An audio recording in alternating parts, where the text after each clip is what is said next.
Hello everyone, welcome back again here on my YouTube channel English with Manoj Vela. Friend, in my last video I discussed with you about the articles and I hope that you must have got all the things what I taught you. Friends, today we will discuss a very beautiful class and it will be very useful for you for your competitive exam and your academic exam.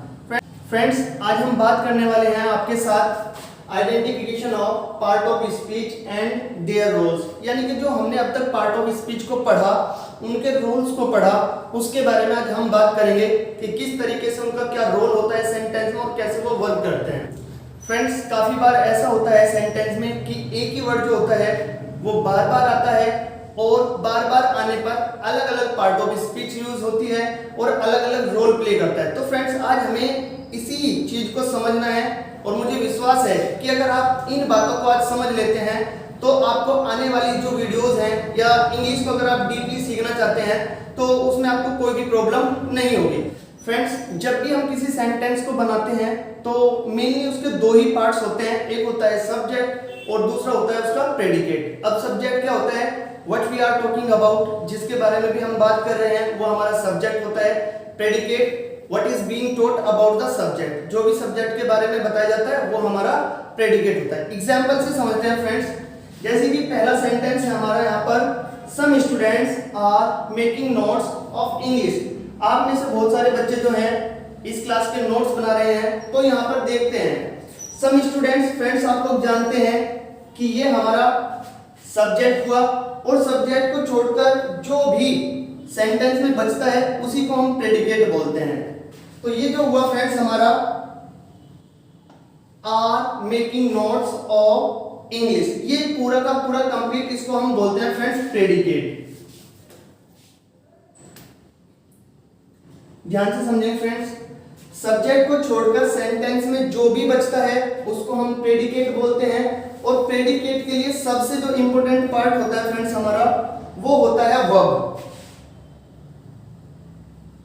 यानी कि friends, यदि sentence में जो हमारा subject को छोड़कर बचा हुआ है यदि उसमें वर्ब है तो वो प्रेडिकेट होगा और यदि उसमें वर्ब नहीं है तो फिर उसको हम फ्रेज बोलते हैं। एग्जांपल से समझते हैं, some students are making notes of English. हमें पता है कि are making notes of English, इस भाग में सब्जेक्ट नहीं है लेकिन वर्ब है। अगर वर्ब है तो इस पूरे भाग को हम बोलते हैं प्रेडिकेट। लेकिन अगर बात करें हम वर्ब को छोड़कर, जैसे कि हमारा लिखा है नोट्स ऑफ इंग्लिश, ध्यान रखिए फ्रेंड्स, उस भाग को हम बोलते हैं फ्रेज। तो यानी कि अगर इतने भाग के बारे में हम बात करें तो इसको हम बोलेंगे फ्रेज। यानी कि फ्रेज में क्या होता है फ्रेंड्स, फ्रेज में कोई भी वर्ब नहीं होती है और प्रेडिकेट विदाउट वर्ब नहीं होता है। यानी कि यहाँ पर वर्ब का होना कंपलसरी है और फ्रेज में वर्ब नहीं होती है, फ्रेज में वर्ब नहीं होती है फ्रेंड्स। अब बात करें इनके रोल्स की, पार्ट ऑफ स्पीच को अगर हम समझते हैं फ्रेंड्स, देखिए ये एक हमारा नाउन है, स्टूडेंट्स नाउन है और जो नाउन से पहले आता है वो उसका एडजेक्टिव होता है, तो ये यहाँ पर इसका एडजेक्टिव है। अब ये नाउन और एडजेक्टिव दोनों ही मिलकर रोल प्ले कर रहे हैं सब्जेक्ट का। ध्यान से समझेंगे फ्रेंड्स, ये दोनों ही रोल प्ले कर रहे हैं सब्जेक्ट का। आर हमारी हेल्पिंग वर्ब है। अब ये हेल्पिंग वर्ब क्यों है, क्योंकि इसके बाद एक मेन वर्ब आई हुई है। मेकिंग हमारी मेन वर्ब है, ये मेन वर्ब, और अगर ये मेन वर्ब है तो इससे पहले आया हुआ ये वर्ड इसकी हेल्प कर रहा है, हेल्प कर रहा है तो इसको हम बोलेंगे हेल्पिंग वर्ब। अब देखिए friends, some students are making notes. Notes वैसे तो हमारा नाउन है, जिस वर्ड का हम एक वचन से बहुवचन बना लेते हैं उसको मेनली हम नाउन की कैटेगरी में रखते हैं, तो यहाँ पर ये हमारा नाउन हुआ। लेकिन बात करें इसके रोल की कि ये रोल कौन सा प्ले कर रहा है, तो फ्रेंड्स ये रोल प्ले कर रहा है यहाँ पर ऑब्जेक्ट का। देखिए, some students are making notes, what they are making, क्या बना रहे हैं। ये क्या क्या आंसर से आया तो आपको पता है, मैंने कल बताया था कि हमारे तीन तरह के ऑब्जेक्ट होते हैं, डायरेक्ट ऑब्जेक्ट, इनडायरेक्ट ऑब्जेक्ट और प्रीपोजिशनल ऑब्जेक्ट। तो ये व्हाट के क्वेश्चन से आ रहा, व्हाट के क्वेश्चन से निकल के आ रहा है, तो इसी को बोलेंगे हम डायरेक्ट ऑब्जेक्ट। आप लोगों को फ्रेंड्स ये भी पता है ऑफ जो होता है हमारा प्रीपोजिशन होता है और जो प्रीपोजिशन के बाद आता है वो उसका ऑब्जेक्ट होता है। ध्यान रखेंगे, ये जो है हमारा प्रीपोजिशन का ऑब्जेक्ट है। होप फ्रेंड्स आपको ये ये बात समझ में आई होगी। एक बार फिर से मैं आपको बता देता हूं, सब्जेक्ट को छोड़कर सेंटेंस का जो भी भाग होता है उसको आप प्रेडिकेट बोलते हैं। प्रेडिकेट में मेन वर्ब होना जरूरी है, यदि वर्ब वहां पर नहीं है तो उसको आप फ्रेज बोलते हैं। अब ये पार्ट हुआ हमारा सब्जेक्ट और ये हुआ हमारा प्रेडिकेट। अगर हम इसके वन वर्ड के बारे में बात करें, स्टूडेंट्स हमारा नाउन है और नाउन से पहले सम आया हुआ है, इसमें ऐड कर रहा है कुछ मीनिंग, वो हमारा एडजेक्टिव है। लेकिन दोनों ही पार्ट्स यहाँ पर एज ए सब्जेक्ट काम कर रहे हैं। बात करें आपकी मेकिंग की, मेकिंग आपकी मेन वर्ब है, जो काम होगा वहां पर आर जो है उसकी हेल्प कर रहा है, इसलिए वो हेल्पिंग वर्ब हुआ।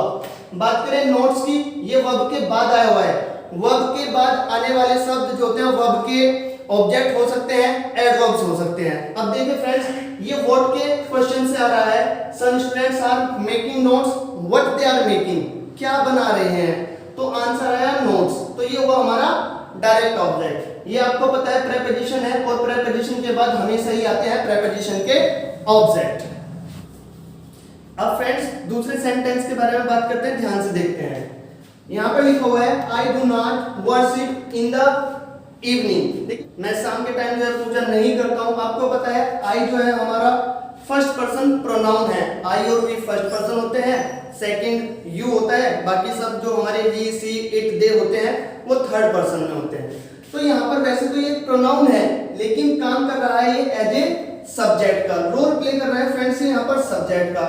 आपको पता है वर्शिप जो है हमारी मेन वर्ब है, मेन वर्ब से पहले जो नॉट आता है वो हमेशा ही एडवर्ब ऑफ नेगेशन होती है।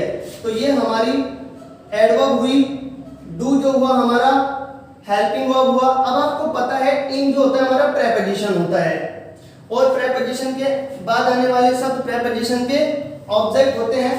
तो ये जो है वैसे तो एक नाउन है, लेकिन एक और बात से आप समझ सकते हैं कि जो हमारे डेफिनिट आर्टिकल या इनडेफिनिट आर्टिकल आते हैं वो नाउन के साथ ही आते हैं। तो यहाँ पर ये डेफिनिट आर्टिकल आया हुआ है तो हमें पता चला कि ये एक नाउन है, लेकिन नाउन रोल प्ले कर रहा है प्रेपोजिशन के ऑब्जेक्ट बनने का। फ्रेंड आपको समझ में आया होगा। यदि आपको समझ में नहीं आ रहा है तो आप एक बार जो है पिछले वीडियो को लेके जाए और दोबारा से देख ले। थर्ड सेंटेंस है फ्रेंड मेरा, Kuldeep is preparing for air force exam. अब देखिए कुलदीप वैसे तो एक नाउन है, आपको पता है प्रॉपर नाउन है, लेकिन काम कर रहा है ये यहाँ पर सब्जेक्ट बनने का। सेंटेंस में काम करेगा, प्रिपेयरिंग कुलदीप कर रहा है, प्रिपेयरिंग हुई हमारी मेन वर्ब, इससे पहले जो इज आ रहा है वो हुई हमारी हेल्पिंग वर्ब, फोर हुआ हमारा प्रेपोजिशन और जो एयरफोर्स एग्जाम हुआ वो हुआ हमारे इस प्रेपोजिशन का ऑब्जेक्ट। होप फ्रेंड्स क्लियर हुआ होगा आपको। नेक्स्ट सेंटेंस देखते हैं, Khushi and Madhu are good girls. Khushi और मधु जो है अच्छी लड़कियां हैं। आपको पता है कि खुशी भी एक नाउन है, मधु भी नाउन है, दोनों ही नाउन है। दोनों नाउन को हमारा कंपाउंड कंजंक्शन है, उसने एंड ने दोनों को कनेक्ट किया है तो ये बन गया हमारा कंपाउंड नाउन। ये कंपाउंड नाउन हुआ फ्रेंड, लेकिन ये कंपाउंड नाउन दोनों मिलकर काम कर रहे हैं सेंटेंस में सब्जेक्ट बनने का। तो इन दोनों को हम बोल सकते हैं यहाँ पर कि ये सेंटेंस जो है आपका सब्जेक्ट बने हुए, सेंटेंस में सब्जेक्ट है।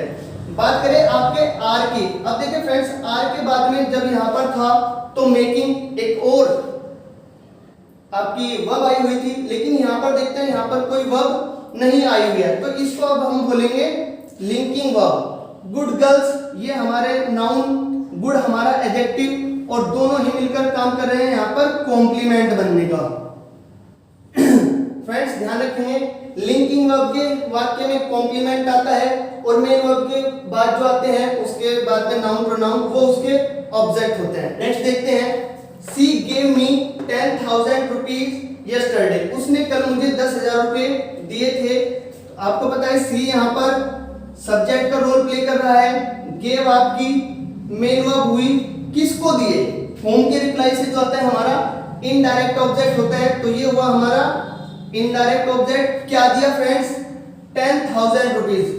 ये तीनों ही वर्ड जो है हमारे ऑब्जेक्ट का काम कर रहे हैं, तो इसको हम बोलेंगे डायरेक्ट ऑब्जेक्ट। अब जो ये यस्टरडे है कब दिए, कब दिए क्वेश्चन इन आता है यस्टरडे, तो ये हमारी एडवर्ब है जो ऑब्जेक्टिव कॉम्प्लीमेंट बनने का काम कर रही है। फ्रेंड्स आपको पता है जो हमारी एडवर्ब होती है वो 4 क्वेश्चन से मेनली आ जाती है, व्हेन, वेयर, हाउ और व्हाई। यदि आप इनसे क्वेश्चन करते हैं जो भी आंसर में आता है वो आपका एडवर्ब होता है। नेक्स्ट सेंटेंस से देखते हैं फ्रेंड, लिखा हुआ है हमारा लाफ्टर मेक्स अस हेल्दी, यानी कि हंसना जो है वो हमें हेल्दी बनाता है। फ्रेंड्स वैसे तो ये एक एक्शन है, लेकिन यहाँ पर आप देखिए ये एक्शन करने का काम नहीं हो रहा, इसके बारे में बात हो रही है। तो यही हमारा सेंटेंस में बना सब्जेक्ट, मेक्स बनी हमारी मेन वर्ब, अस बना हमारा इनडायरेक्ट ऑब्जेक्ट, और जो हेल्दी है वो हमारे इस इनडायरेक्ट ऑब्जेक्ट का कॉम्प्लीमेंट है। फ्रेंड्स हमारे कॉम्प्लीमेंट लिंकिंग वर्ब के भी बन सकते हैं और ऑब्जेक्ट के भी, ये बात आप ध्यान रखेंगे। नेक्स्ट सेंटेंस देखते हैं friend, she went home. Friends काफी बार क्या होता है हम ऐसे कर देते हैं शी वेंट टू होम, तो यदि गो के बाद होम लिखा हुआ है तो टू नहीं आएगा, ये एडवर्ब बन जाते हैं। यहाँ पर कैसे देखते हैं, सी हमारा यहाँ पर सब्जेक्ट, वेंट हमारी मेन वर्ब, काम हो रहा है जाने का, लेकिन वो गई कहाँ, वेयर से रिप्लाई आ रहा है फ्रेंड्स, तो वेयर के रिप्लाई हमारे एडवर्ब होते हैं, ये हुआ यहाँ पर एडवर्ब। नेक्स्ट सेंटेंस देखते हैं friend, I love my home. I मेरा यहाँ पर हुआ सब्जेक्ट, लव मेन वर्ब। अब मैं किसको लव करता हूं, माई होम। आपको पता है कि जो माई होम है यहाँ पर ये आपका एडजेक्टिव है और ये आपका नाउन है, दोनों ही मिलकर काम कर रहे हैं आपका ऑब्जेक्ट बनने का। जैसे मैं अगर क्वेश्चन करता हूं आई लव होम, मैं किसको लव करता हूं, तो आंसर में निकल के आता है माई होम, तो ये हुआ हमारा ऑब्जेक्ट यहाँ पर। नेक्स्ट देखते हैं फ्रेंड्स हमारा, the captain did not play well so the team lost the match. Captain हमारा नाउन हुआ, इससे पहले डेफिनेट आर्टिकल भी आया हुआ है, लेकिन ये रोल प्ले कर रहा है यहाँ पर सब्जेक्ट का। डिड हुई हमारी हेल्पिंग वर्ब, नॉट ये हुआ हमारा एडवर्ब ऑफ नेगेशन, प्ले हुई हमारी मेन वर्ब, नेक्स्ट वेल हुई हमारी एडवर्ब। कैसे देखिए, उसने खेला, कैसा नहीं खेला उसने अच्छा नहीं खेला, अच्छा हाउ से रिप्लाई आ रहा है तो ये एडवर्ब है। फ्रेंड्स ये हमारा नेक्स्ट सेंटेंस, ये एक सेंटेंस दोनों को ज्वाइन करने का काम किया सो ने, तो ये बना हमारा कंजंक्शन। आगे टीम हुआ हमारा नाउन, क्योंकि इससे पहले डेफिनेट आर्टिकल भी आया हुआ है, लेकिन काम कर रहा है फ्रेंड्स ये सब्जेक्ट का है, ये नाउन लेकिन काम कर रहा है ये सब्जेक्ट का। लॉस्ट हुई हमारी मेन वर्ब और ये हुआ हमारा नाउन, लेकिन काम कर रहा है यहाँ पर ऑब्जेक्ट का। टीम ने लॉस्ट किया, व्हाट क्या लॉस्ट किया, तो मैच। फ्रेंड्स आप देख सकते हैं यहाँ पर भी नाउन, यहाँ पर भी नाउन, यानी कि जो हमारे नाउन होते हैं वो सेंटेंस के सब्जेक्ट भी बन सकते हैं, ऑब्जेक्ट भी बन सकते हैं और कॉम्प्लीमेंट भी बन सकते हैं, वो मैं अभी आपको बना करके दिखाऊंगा। फ्रेंड्स नेक्स्ट सेंटेंस हमारा लिखा हुआ है, English is taught by me. English जो है मेरे द्वारा पढ़ाई जाती है। आपको पता है इंग्लिश इस सेंटेंस का सब्जेक्ट है जो कि काम भी नहीं कर रहा है। इज यहाँ पर हमारी हेल्पिंग वर्ब है, टॉट मेन वर्ब है और बाय हमारा प्रेपोजिशन है। अब आपको पता होगा कि आई को जो है पैसिव बनाते समय बाय मी में बदल देते हैं, वो इसी वजह से फ्रेंड्स बाय मी में हो जाता है, क्योंकि वहां पर प्रेपोजिशन के बाद हमेशा ही ऑब्जेक्टिव केस आते हैं, तो इसीलिए आई को मी में बदला जाता है इसके ऑब्जेक्टिव केस में। तो ये हुआ इसका ऑब्जेक्ट, प्रेपोजिशन का ऑब्जेक्ट। होप फ्रेंड्स ये आपको क्लियर हुआ होगा। अभी एक बार आप स्क्रीनशॉट ले लें, फिर मैं आपको आगे बताता हूँ। फ्रेंड्स मैंने यहाँ पर कुछ और एग्जांपल्स लिखे हैं, चलिए इनको भी मैं आप लोगों के साथ डिस्कस करता हूँ। देखिए फ्रेंड्स पहला जो सेंटेंस है हमारा, उसमें लिखा हुआ है विल और विल। शायद आपको देखने से सेंटेंस गलत लग रहा होगा कि इसमें 2 बार विल आया हुआ है। दूसरा सेंटेंस है फ्रेंड्स हमारा यहाँ पर भी येट और येट 2 बार आया हुआ है। तीसरे सेंटेंस में वाटर और टू वाटर 2 बार आया हुआ है। फोर्थ सेंटेंस में देखते हैं एक बिफोर ये रहा और एक ये रहा। नेक्स्ट सेंटेंस में भी दैट हमारा 2 बार आया हुआ है।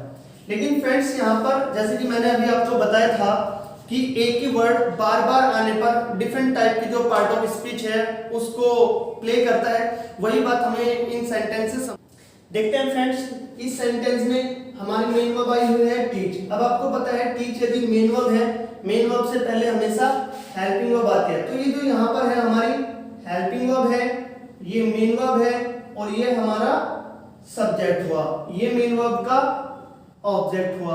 अब आपको पता है अकॉर्डिंग टू, मैंने आपको प्रेपोजिशन में पढ़ाया था कि जो प्रेपोजिशन होते हैं हमारे 3 तरह के होते हैं, यदि आपको याद हो, सिंपल, कंपाउंड और फ्रेज प्रेपोजिशन। तो ये जो है हमारा फ्रेज प्रेपोजिशनल है, यहाँ पर योर जो है हमारा एडजेक्टिव है और एडजेक्टिव के बाद हमेशा नाउन आता है फ्रेंड्स। तो ये यहाँ पर जो है विल हमारा एक नाउन है, जो कि ये दोनों वर्ड्स मिलकर हमारे प्रेपोजिशन का ऑब्जेक्ट बने हुए हैं। इफ हमारा एक कंजंक्शन है, यदि आपको याद हो तो मैंने आपको बताया था 2 तरह के कंजंक्शन होते हैं, सबऑर्डिनेट, कोऑर्डिनेट। तो ये हमारा सबऑर्डिनेट कंजंक्शन है। यहाँ पर ये जो यू है हमारा सब्जेक्ट है। अब फ्रेंड्स यदि इस विल के बाद कुछ और वर्ड्स आता तो ये हेल्पिंग वर्ब होती, इससे पहले योर वगैरह आता तो ये नाउन होता, लेकिन यहाँ पर ऐसा कुछ भी नहीं है। अब ये रोल प्ले कर रहा है यहाँ पर मेन वर्ब का। तो फ्रेंड्स ये यहाँ पर हो गया मेन वर्ब। इस सेंटेंस का मीनिंग जो है होगा आई विल टीच यू, मैं आप लोगों को पढ़ाऊंगा अकॉर्डिंग टू योर विल, आपकी इच्छा के अनुसार, इफ यू विल, यदि तुम चाहोगे। अगर आप चाहोगे तो मैं आप लोगों को आप ही की इच्छा के अनुसार पढ़ा दूंगा। नेक्स्ट सेंटेंस देखते हैं friend, he has not come. Come हमारी जो है मेन वर्ब है, नॉट हमारी एडवर्ब है, हैज हमारा हेल्पिंग वर्ब है, ही हमारा सब्जेक्ट है। येट यहाँ पर अभी तक नहीं आया है, कब तक नहीं आया है? अभी तक। तो ये हमारी एडवर्ब है, एडवर्ब ऑफ टाइम इसको बोलते हैं फ्रेंड। येट हमारा 2 सेंटेंस के बीच में आया हुआ है, तो ये वाला येट जो है हमारा कंजंक्शन है, ही हमारा सब्जेक्ट है, विल आप लोगों को पता चल ही चुका है, हेल्पिंग वर्ब, कंप्लीट हमारी मेन वर्ब, हीज हमारा एडजेक्टिव या आप इसको डिटरमिनर भी बोल सकते हैं, वर्क हमारा नाउन, इन हमारा प्रेपोजिशन और जो टाइम है इस प्रेपोजिशन का ऑब्जेक्ट बन। नेक्स्ट सेंटेंस से देखते हैं friends, give me water to water the plant. अब आपको पता है गिव हमारी मेन वर्ब है, मी हमारा ऑब्जेक्ट है। कोई हमसे ये पूछ ले कौन सा ऑब्जेक्ट है, तो ये हमारा इनडायरेक्ट ऑब्जेक्ट है। क्या दे? वॉट, तो वॉट के आंसर से आया वाटर, ये वो हमारा डायरेक्ट ऑब्जेक्ट। फ्रेंड्स मैंने आपको बताया था फाइनाइट और non finite verb. Non finite verb में मैंने आपको इंफिनिटिव, जेरंड और पार्टिसिपल बताए थे। तो ये हमारा इंफिनिटिव ही है जो कि सेंटेंस में यूज हुआ है और हमारे इस नाउन को कॉम्प्लीमेंट कर रहा है, और ये द प्लांट जो है इस इंफिनिटिव वर्ब का अपना ऑब्जेक्ट है। आगे देखते हैं friend, he had not told anything. He हमारा सब्जेक्ट, हैड हमारी हेल्पिंग वर्ब, ये हमारी एडवर्ब ऑफ नेगेशन, टोल्ड हमारी मेन वर्ब, एनीथिंग हमारा नाउन जो कि सेंटेंस में काम कर रहा है, रोल प्ले कर रहा है ऑब्जेक्ट का। बिफोर द जज, जज बिफोर के बाद फ्रेंड्स यहाँ पर जज आया हुआ है जो कि एक नाउन है, और ये नाउन से पहले हुआ है तो ये यहाँ पर इसका प्रेपोजिशन है। लेकिन ये 2 सेंटेंस के बीच में आया हुआ है, ये वाला जो बिफोर है 2 सेंटेंस को कनेक्ट कर रहा है, तो इसको हम बोलेंगे कंजंक्शन। हिज लायर यहाँ पर सब्जेक्ट हुआ और केम हमारी मेन वर्ब हुई। नेक्स्ट सेंटेंस से देखते हैं friend, I know that you will beat that man. I हमारा सब्जेक्ट, नो हमारी मेन वर्ब, दैट हमारा यहाँ पर कंजंक्शन, ये यू हमारा यहाँ पर सब्जेक्ट, विल हमारी helping verb, beat main verb, ये हमारा नाउन और ये इस नाउन का एडजेक्टिव। काम फ्रेंड्स ये दोनों ही वर्ड कर रहे हैं ऑब्जेक्ट का। हो फ्रेंड्स आपको ये बातें क्लियर हुई होंगी। अभी मैं आपको बताता हूँ कि किस तरीके से हमारा एक ही नाउन जो है काम करता है, मीन सब्जेक्ट बनता है, ऑब्जेक्ट बनता है और कॉम्प्लीमेंट बनता है। शायद उससे आपको बातें क्लियर हो जाएगी। एग्जाम्पल से समझते हैं फ्रेंड्स, जैसे मैंने यहाँ पर एक नेम लिख दिया Ritu. Ritu is very intelligent. अब आपको पता है फ्रेंड्स, यहां पर जो इज वर्ब का सब्जेक्ट है वो ऋतु है। नेक्स्ट सेंटेंस लिखता हूं फ्रेंड्स मैं यहीं पर, सी इज ऋतु। अब आपको पता है यहां पर जो सी है वो सब्जेक्ट है, ये हमारी लिंकिंग वर्ब है, और ये जो ऋतु है यहां पर काम कर रहा है कॉम्प्लीमेंट का। फ्रेंड्स आप समझेंगे, यहीं पर ये ऋतु सब्जेक्ट बना हुआ था, यहीं पर ये ऋतु कॉम्प्लीमेंट बना हुआ है। Next sentence, he called Ritu.